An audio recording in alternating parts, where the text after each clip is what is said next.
So, yeah.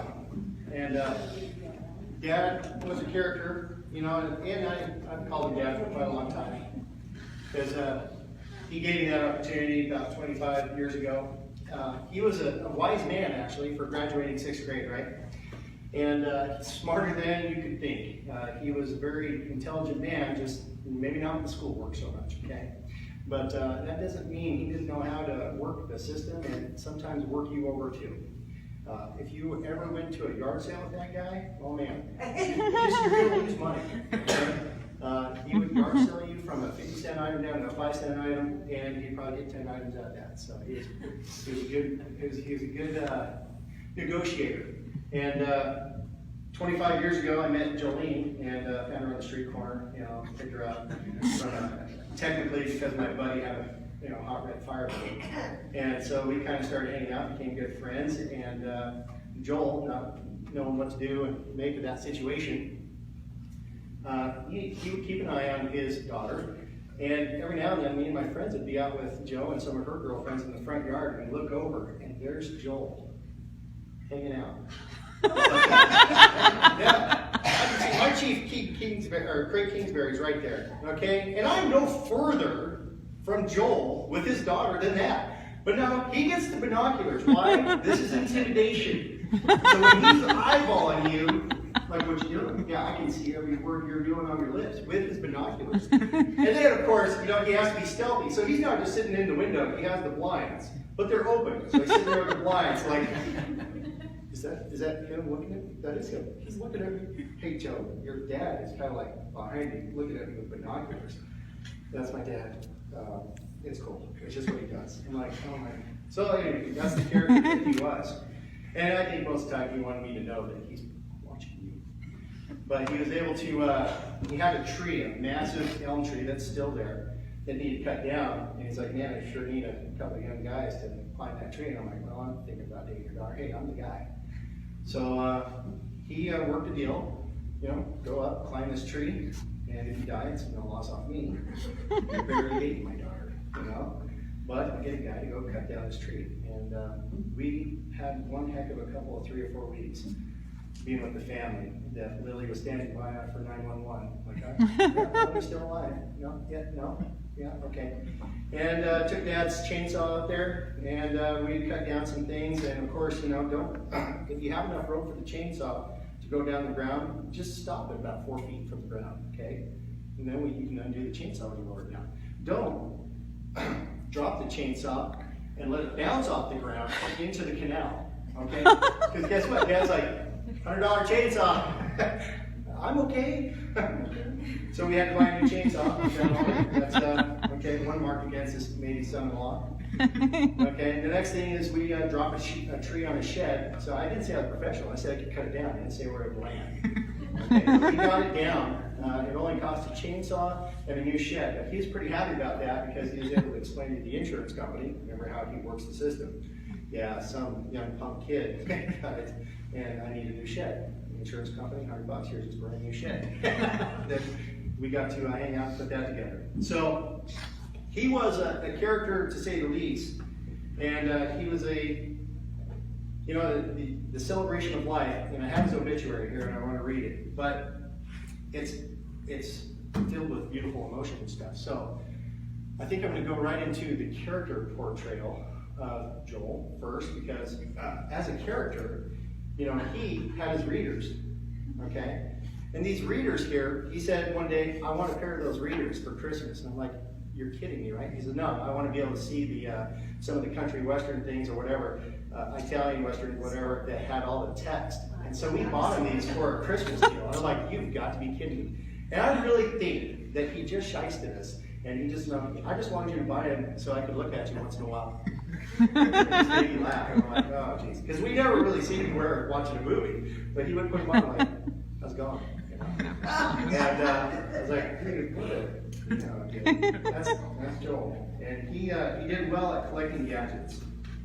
So I'm going to read the obituary, and then I'm going to go into a few more gadgets, and then we'll go from there, okay? If you argue, that's okay. Doesn't matter, I'm here.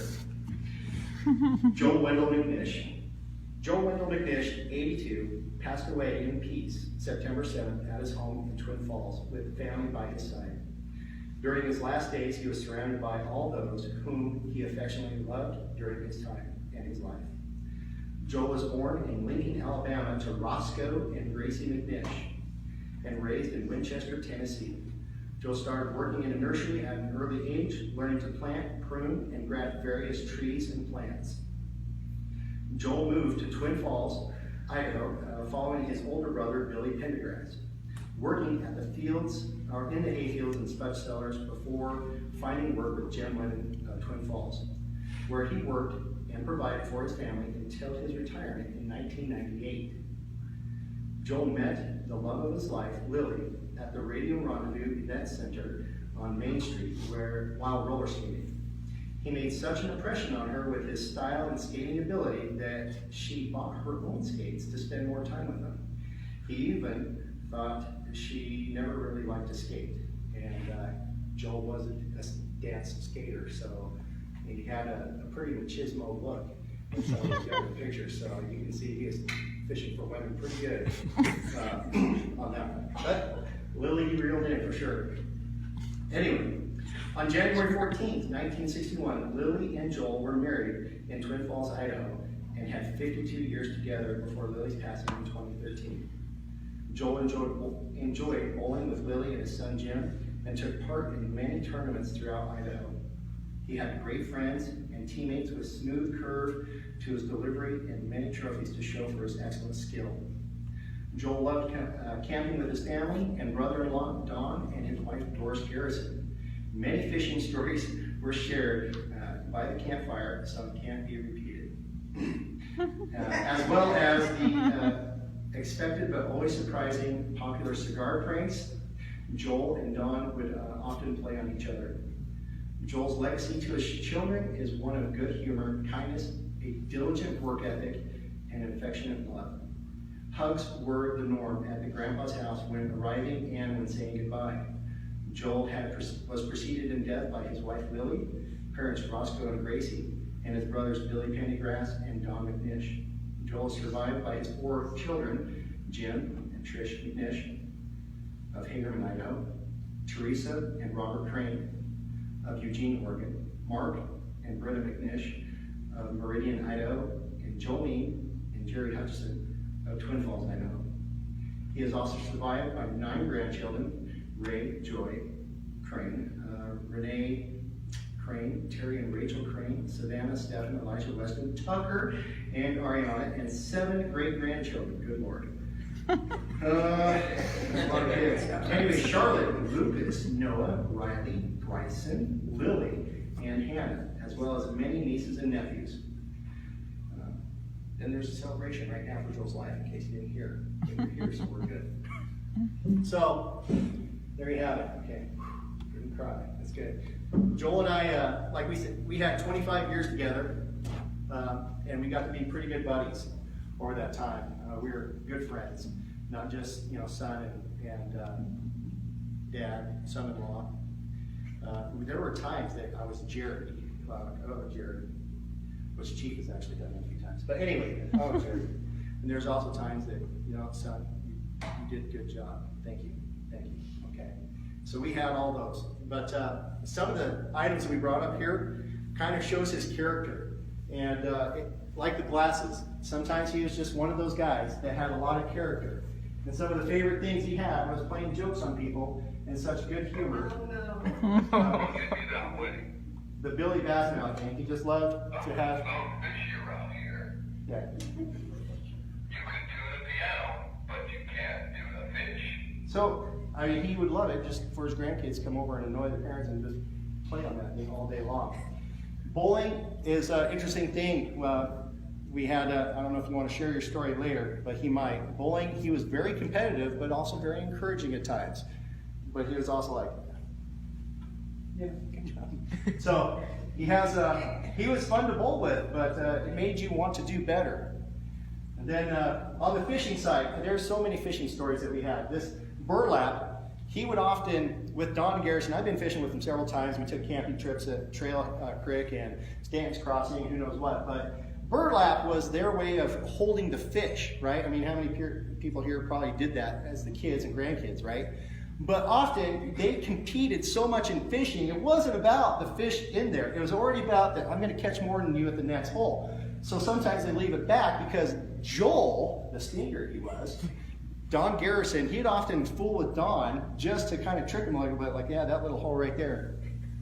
And then go to the other one, you know what I mean? And that's how he was, but often he would go to the next hole just to beat Don or me or anybody else to get that next fish, and he'd leave us behind.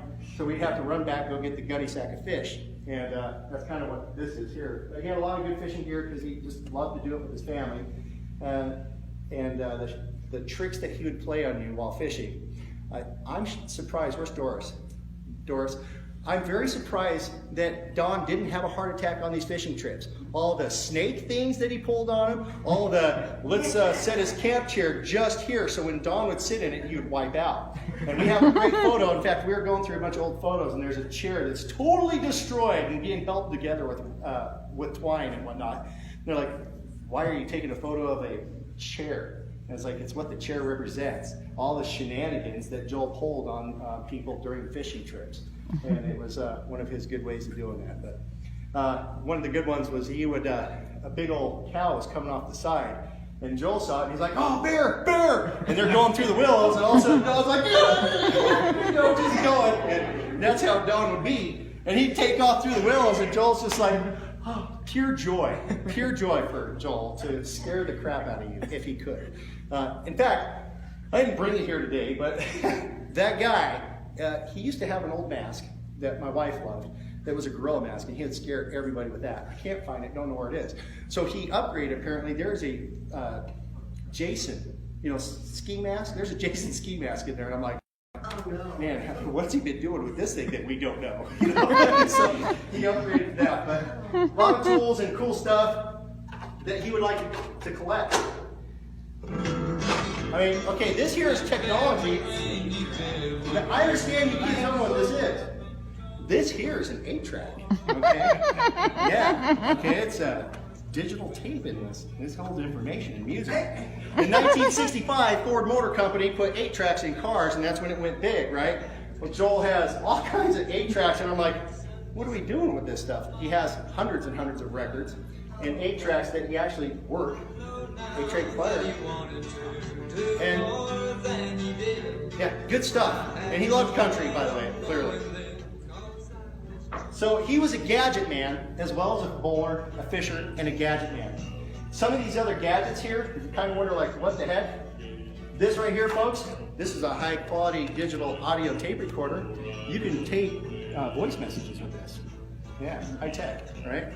But this is like 1950s stuff, and I'm like, it's pretty cool. And we're hoping that some of it still works, because I found a tape with Jim and Mark name written on one of these tapes, and I'm hoping that I can get it figured out to see what the conversations that might be on it.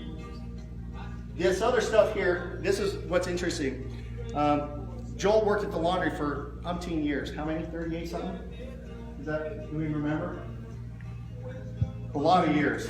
And he was telling me stories about some of these light tubes I had to move out. He would take TVs, yard sale TVs, or buddies of him at the laundry, and he'd take these TVs. And this is a guy with 6th grade education, remember. He'd take all the tubes out of these TVs and make them work. He would test every little capacitor. I don't even know the names of them, neither did he. It didn't care, but he figured out how to test them to see if they were working or not working. He also knows how to solder, so he was like, nope, this one's not working, this one is, it has a current, whatever, and he would solder things together, and then TV would work. And so he would love to take apart TVs, spent thousands of hours, from what Lily says, down in the basement, hanging out, and fixing TVs and whatever he could find. Stereos, didn't matter, he loved to fix it. And that was a moment of, I don't know, appreciation and education for him, because he's like, yep, I took this, it didn't work, I made it work. And that was a proud thing for him. So it's pretty cool, some of these old things that he has here that none of us probably know how to even function. So I'd be like, color tube. You know what a color tube is, young kids? No. If it's not a flat screen, we don't hardly even know what a color tube is.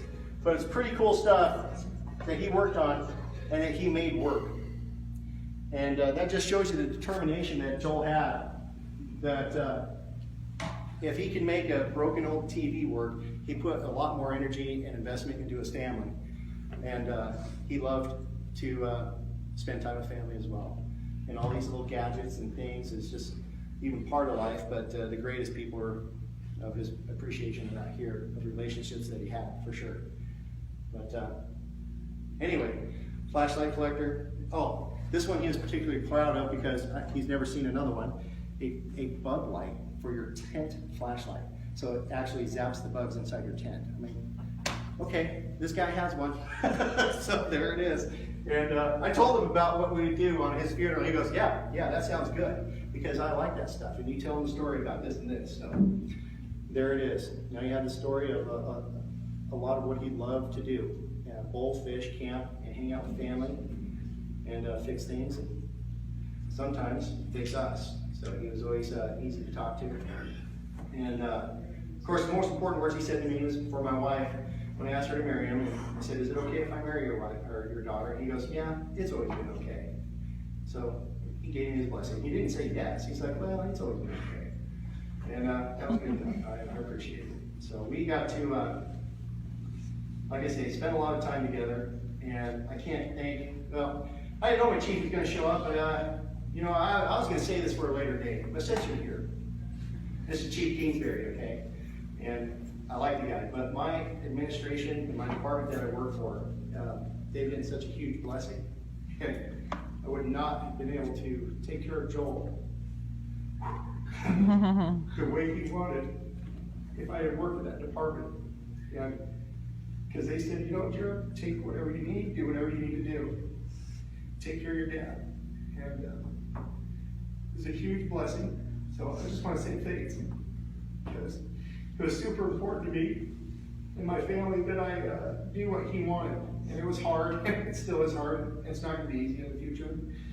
But, you know, we had a lot of struggles in the last year, and especially last month. But we overcame those challenges to find peace in his heart, peace in his life. His broken body is healed. And I'm okay with that.